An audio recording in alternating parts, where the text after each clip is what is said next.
I am not a sore loser.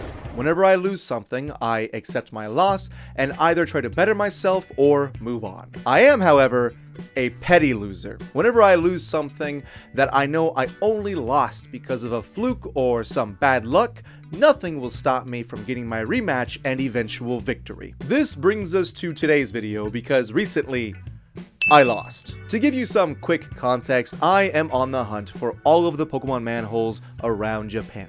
I recently went to Nagasaki, which has 5 scattered about. I found 4, because one of them is located on another island, which means you gotta take a boat, but weather, real world RNG, prevented me from going. That adventure has its own video, and this is sort of serving as the follow-up. So I recommend that if you enjoy this, because while it was a financial and mental loss on my end, it's still a pretty good video, probably my best. But now it's time to get to that island manhole.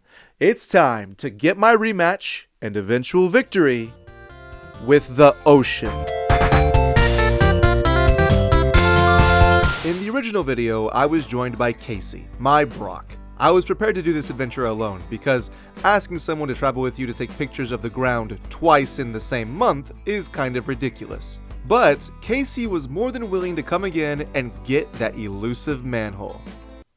Don't take that out of context. From doing these Pokemon-themed Japan travel vlogs, I've learned that if there's anyone more competitive and petty than I am, it's Casey. You see, Casey is invested in this because of Nagasaki's stamp rally. From November of 2024 to the end of February of 2025, Nagasaki was doing an Ampharos-themed stamp rally. I gave all the details in the previous video, but I'm gonna summarize it for you as quickly as possible. There are 76 locations across Nagasaki where you can get a virtual stamp on your phone by using a QR code or GPS tracking. Depending on how many stamps you get will put you into the running for different gifts varying from an Ampharos tote bag to soccer tickets at Nagasaki's new soccer stadium. Casey and I are currently in rank A, and we're only missing 1 stamp to get us into rank S and contention for the soccer tickets. The last manhole. I don't like soccer, but I do like live sports in the sense of collecting things, so I want to win. I want to be in rank S, and Casey feels the exact same way. We were also joined by Dave the Bulbasaur, Wooper, and new Pokemon traveling buddy, Ampharos. Casey took the train to my city the night before our journey, and we had a couple of drinks, but only a couple because we had to be up early. We woke up at 5 in the morning to be exact.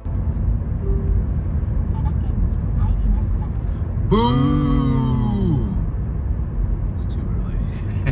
And in less than 2 hours, we arrived in Sasebo. We didn't 100% confirm where we needed to go, but we thought we had a rough idea.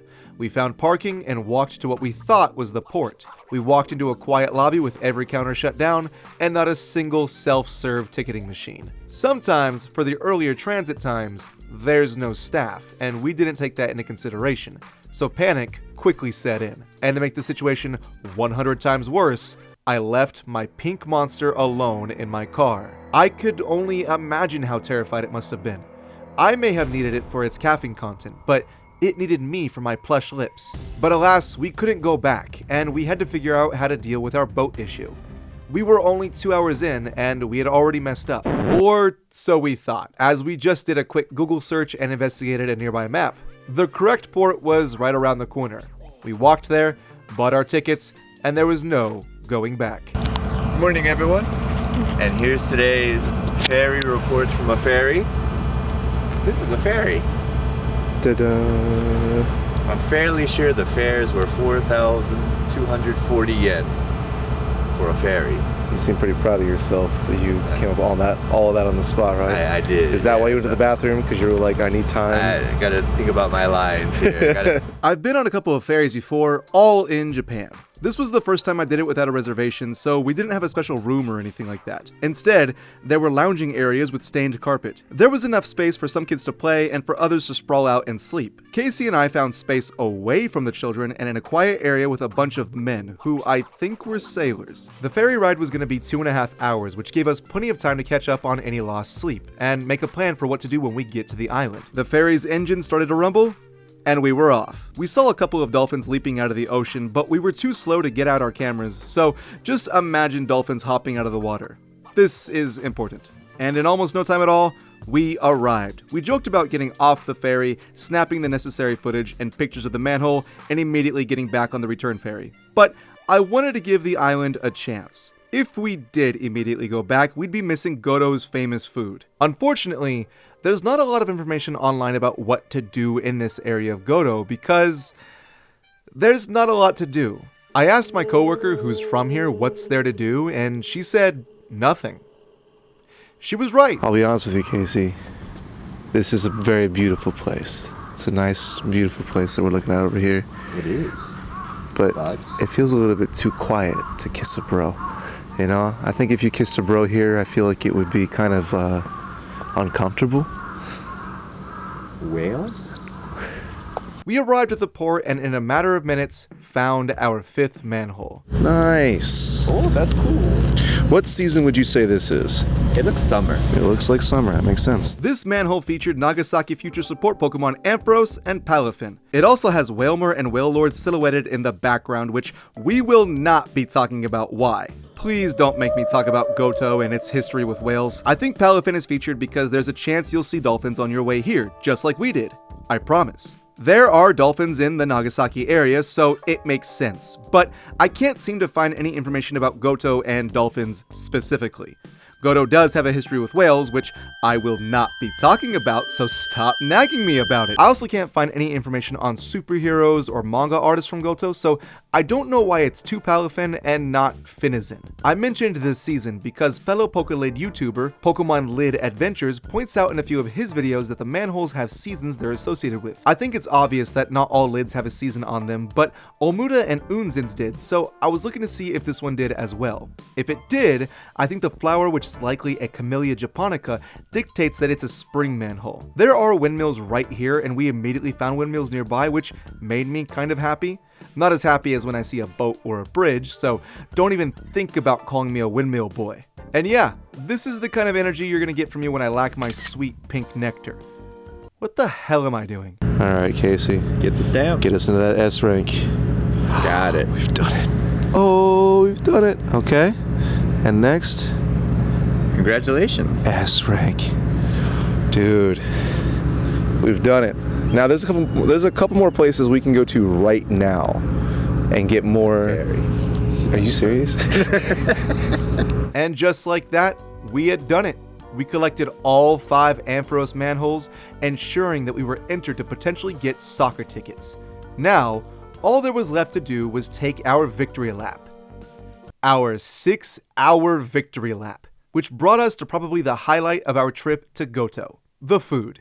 The most famous food from Goto is its udon. There's even a stamp you can get for the rally from one of the udon shops. We didn't need to get the stamp, but we decided to try there anyway. Oh, so Goto udon. Alright, let's see. What do we got here? We got plain udon in soup, udon with wakame seaweed, grated yam. Huh. Udon with fish paste. Nope, I'll let it die. What are you thinking you might do? I've never had this before. This kakuni with cube meat. Okay. So, a few weeks ago we were in Nagasaki and we had kakuni, right? So like the bun with pork in there. This is basically that in udon form. Oh, okay. But I also wonder if you can add toppings. If you can, I'm gonna go crazy.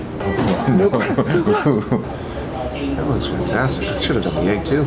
I went pretty simple. I just went with curry udon. Give me your first impression. Let me eat this piece of meat. That was good. You know that the Japanese people want it. They want to see it. Oh no, I was afraid of this. Give it that slurp. Maka was like, that was the best part of the video for the last I one. feel so conflicted. I know what to do, but I can't. Do it.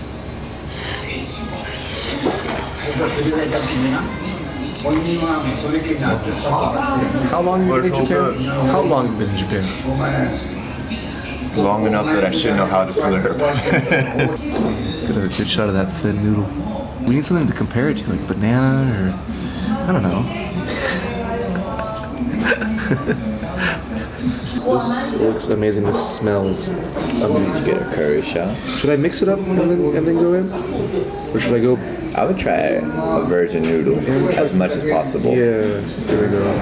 Now the issue with slurping curry noodles is that you get curry all over the place because it'll flip like.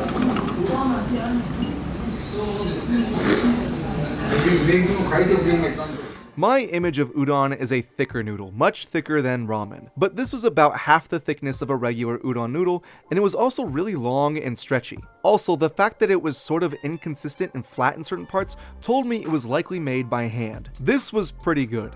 Probably my favorite food we've had from Nagasaki so far. But what made this particular moment so special was, while we were eating, a few of the elderly locals came to talk to us.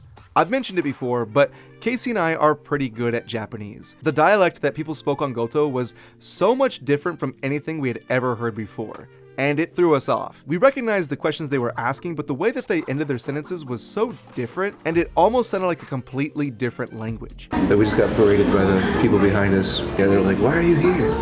Just the two of you. Where's your girlfriends?" Just two bros. Just two bros. Not kissing. Not kissing. Because bros don't always have to kiss. With our bellies stuffed, it was time to explore the island for 5 hours until the return ferry.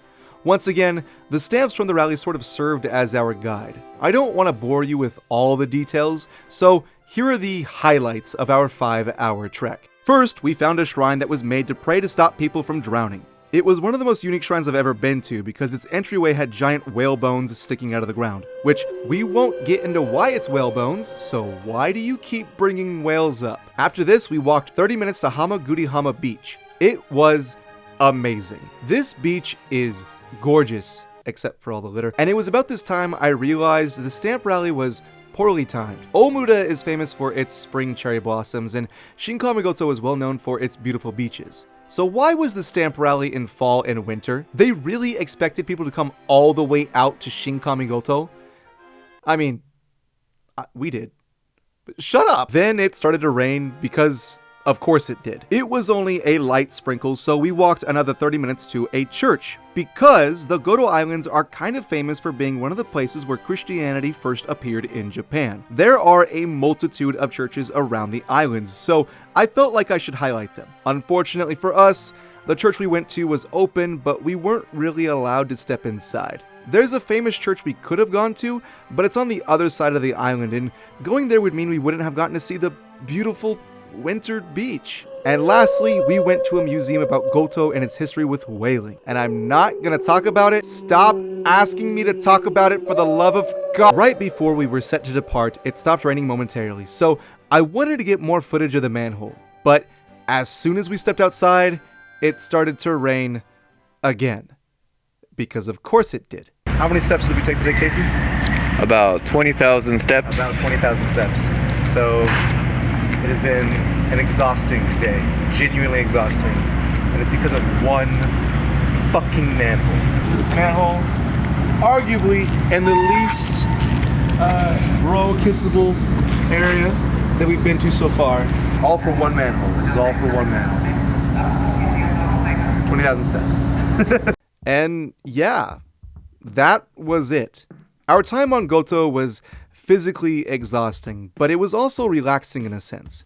In my Nagasaki video, we were kind of rushing from city to city and stamp to stamp. This particular journey was a little bit stressful to plan because of the ferry times, and there's not a lot of useful information online about Shinkamikoto. And also, the weather just didn't play very nice, unfortunately. But the hardest part about this trip was all the waiting. 2.5 hours on the boat and then 6 hours on the island. It gave us a lot of time to sit and talk about the future of the channel and how I want to approach this series moving forward. We walked and talked, and I can only imagine that's what being a real Pokemon trainer would be like. A lot of walking, a lot of talking, with some action sprinkled in between. That's right, Shinkamikoto was a filler episode. It was time for us to go home and wait for the results of the stamp rally. So I waited, and waited, and waited, and waited, and waited, until one day, I stopped waiting. Oh, shoot. We're getting started here. Hey, Casey. Hey, Free. It's been a while. How long has it been since the Shinkamikoto trip? I think that second trip to Nagasaki was about a month ago. About a month ago. And we've waited, we applied, we got S rank, and on the 28th, it officially ended, and the both of us were like waited with bated breath for what we got. Are you ready to reveal to the world what we won? I'm pumped up. You're pumped up? All right. I saw the results. I think it's time to reveal what we got. Let's do it. Ready? 3, 2, 1. Nothing. Both of us. Nothing. Not a dang thing. I do gotta ask. Is Ampharos a ghost type? Not a ghost type. Because we got ghosted. We got ghosted, baby. We did get ghosted. We got ghosted. I was prepared that time for you. About on my birthday, which was about a week after the results, I started checking online to see if anyone had like posted anything on like Medicati, which is the Japanese eBay, to see if anyone was trying to sell this the Ampharos tote bag. And in that journey, my sort of like I don't want to say I have ADHD, but my ADHD-like brain instead found a tweet that was like, I won the Ampharos tote bag. Ooh. And I had messaged you with that with the tweet, and I was like, well, buddy, maybe we just got to wait a little bit longer. Waited on bated breath. Yeah, we just maybe they're just like, you know, they'll tell us a little bit after if we've won soccer tickets. And I think 3 days later, 4 days later, I was like, I give up. Because it's just more tweets, people winning stuff. I haven't seen anything about soccer tickets. So there is still a chance we could win soccer tickets. Fingers crossed. But probably not. What were the things we could have won? So rank C was the tote bag. And a coaster. Yeah. And which I think would have been perfect because I like to carry that stuff in tote bags and you like to put stuff on coasters. So I think that would have been a pretty good pair. Would have been. Yeah. Rank B was Castella. So yes, in Japan, almost every single prefecture has their own, it's like souvenir snack type thing. And the one in Nagasaki is Castella. And rank A was pottery sets. A pottery set. I said it was a tea set multiple times in the video. I was wrong. And rank S was, of course, the footy. And we missed out on the footy. But nothing. We've talked about maybe going and like watching the footy with our own money, at our own expense. Because about a week ago, I went back to Nagasaki. Ooh. Three times in the course of like 5 weeks. I went there with our friend Chris because he's also a big Pokemon fan. He likes the videos. I want to say love. I don't want to put it in his mouth. He said he doesn't like the videos. He just watches them. You prick. We walked through the soccer stadium and the energy was electric. It was electric. But why did I go back, you ask? Why did you go back? I went back because I figured we would force ourselves into rank B. Dun dun dun! This is a Ampharos souvenir. Cute. Yeah. So rank B was the Ampharos Castella, and I'm not gonna lose. Ooh. I mean, I am gonna lose. We lost, but I'm not gonna lose. Like I said, I'm a petty loser, so I will lose. I'll take my losses. It's fine, but I'm not gonna take my losses without screaming and bitching the whole time. I guess that makes me a sore loser. But you get Castella out of it. Do you get Castella? I mean, I did have to pay the 4,000 yen in tolls and the 2,000 yen in gas and. But you won something. I did it! So let's go ahead and get this off to the... don't need that. And yes, Pokeball. Oh my gosh, it's almost like someone else opened this before to film a short. That's crazy. Who would do such a thing? Who did do that? Look at this box. It's a cute little box. This is a legit box. Yes, it's a legit box. It's not one of those fake boxes. Nope. It does look nice. It almost makes going to Nagasaki 3 times worth it. Almost. So very nice. I want to keep this. I'm probably gonna put this on the set. I'm kind of trying to rework the set right now, see what happens. But yeah, that is very cute. I'm gonna go ahead and put that right there. You ready to? Beautiful. Ready Let's to take a look. Wow. I like the imagery on it. Yeah. My favorite part about Castellas are the bottom, because they got like that sugar on the bottom. So real quick, I'm gonna go ahead and cut this for us. Whoa. All right, ready? I'm ready. Yeah, let's Here give we that go. go. Yeah, you always got that little paper on the end. The first time I had Castella, I didn't know there was paper on it. Did you eat the paper? I had the paper in my mouth longer than I would like to. That is what I'll say. So yeah. Oh, look at the bottom. Look at those crystals, baby. Oh goodness. All right. Cheers. Boo. You did a smart bite. I just bit the whole thing. The crystals are big, dude. Yeah. Big sugar crystals. Mm-hmm. Woo. Kind of like a sponge cake, right? It's just like a sponge cake. Yeah. This is very solid. I like to do bites where I can taste this as much. So I like to do like the half bite and then. Oh. We did it. Yeah. So we won nothing, but we're still winners.